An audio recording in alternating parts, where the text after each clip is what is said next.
Welcome to Let's Dig Deeper, a podcast devoted to exploring life through the lens of shadow work. I'm your host, Steph Flores, and together we'll journey beneath the surface into the parts of ourselves we often avoid and the truths that shape how we lead, live, and connect. This is a space for raw reflection, radical honesty, and the kind of conversations that invite transformation. So take a breath, get present, and let's dig deeper. In this episode, we're unpacking the question, what are you trying to prove? See, whether it's success, strength, perfection, or being the one who's always okay. Many of us are living our lives performing instead of being, and it's exhausting. And so together we'll explore where this pressure comes from, the wounds that shaped it, and how to lay down the mask of proving so we can finally just be. For a long time, even moments today, if you challenge me, I feel the need to prove myself. Whether it's for my benefit or not, there's this internal pressure to prove that I can. And unfortunately, it has costed me in some instances relationships, in other instances trust, and in a lot of instances regret. But before we continue getting into it, I want you to take a moment and without overthinking, ask yourself, what am I trying to prove? Not to the world, and not to your job or your family or your friends, but to yourself. Are you trying to prove that you're not lazy? Are you trying to prove that you're worth being loved? Are you trying to prove that you're not falling behind? See, so many of us move through life chasing validation we're too afraid to admit we need. We turn our days into proof points, right? We treat rest like a reward. We treat emotions like weaknesses.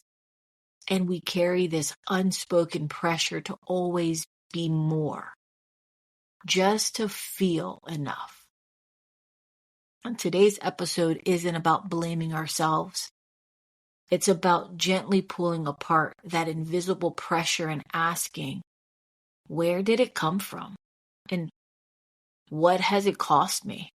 And what would it mean to stop chasing and start choosing? Let's be honest. This pressure to prove isn't loud, but it does hide, right? It hides in your productivity. It hides in the way you apologize when you rest. It hides in the tension you feel when someone's disappointed in you. In the way you keep showing up for people who never asked you how you're doing. And at some point, many of us learned that being ourselves wasn't safe enough. So what did we do? We started performing. We started to overcompensate and overextend or overanalyze. What are the three most common ways you quote unquote over to feel safe, right? Did you overpromise? Did you overachieve? Or did you overgive?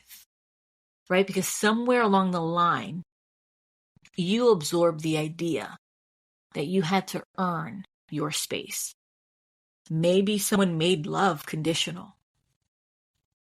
Or maybe success became your identity. Maybe silence was praised more than truth was. And without even knowing it, you made an unspoken agreement that sounded like, if I impress them, then I'll be safe. Or if I stay small, I won't get hurt. Or if I never need anything, I won't be a burden to them. But man, all of these are lies. So what did you believe you had to be in order to be accepted? And who did you learn that from?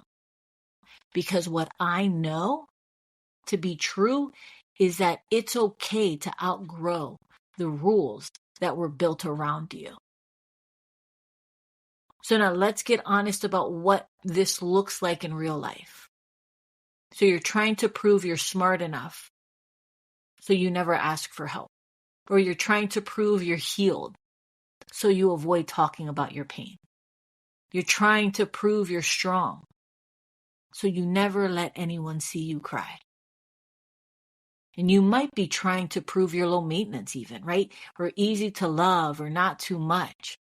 But man, who decided those were bad things in the first place? It was recently, over the last 2 or 3 years, that I felt comfortable enough to cry, to be vulnerable, to be soft, to allow myself to feel, because for whatever reason, for so long, and the way I was brought up, it was this hard exterior.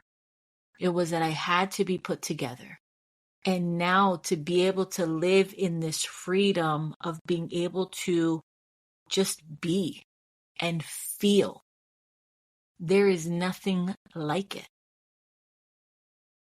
Proving sounds like ambition on the outside, but inside, it feels like exhaustion. It feels like always being on, or feeling guilty when you're not doing enough, or smiling through your hurt, or feeling disconnected from your own voice. So what has proving cost you? What relationships have you built around a version of you that isn't whole? Because even if the people around you love you, do they know you or your performance? So let's imagine this together. If you weren't trying to prove anything, how would you move? Would you move differently? Would you let yourself be seen more honestly? Or would you stop hiding your softness? Would you rest without guilt? See, letting go of proving doesn't mean you stop striving. It means your worth isn't tied to the outcome.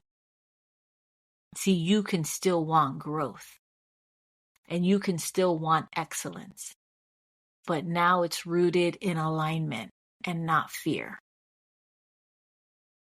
And let me tell you, this isn't an overnight switch, but some ways to start might be pausing before saying yes and asking, am I doing this from love or from fear? Or maybe it's asking, are you being kind to yourself or managing yourself like a project? Right? Practice not performing in safe spaces. Let silence exist and let your flaws show. And more than anything, give yourself permission to be a work in progress. Not everything has to be earned. Some things just are. So what would life look like if it wasn't a chase? Right? If your job didn't define your identity, or if your relationships weren't about proving your worth, if your success didn't come at the cost of your peace, what would life look like if it wasn't a chase? See, you deserve to live from a rooted place, from clarity, from self-trust, from knowing that even when you're still enough. So let today be that turning point. Let today be the day you stop hustling for worth and start living from it. You know, sometimes what we're trying to prove is tied to someone else's definition of success. And maybe it's a title. Maybe it's a certain income. Maybe it's a family structure or a specific lifestyle. But what if success isn't a finish line, but a feeling? What if success is when your insides match your outsides? When how you move through the world actually reflects who you are, not who you were taught to be.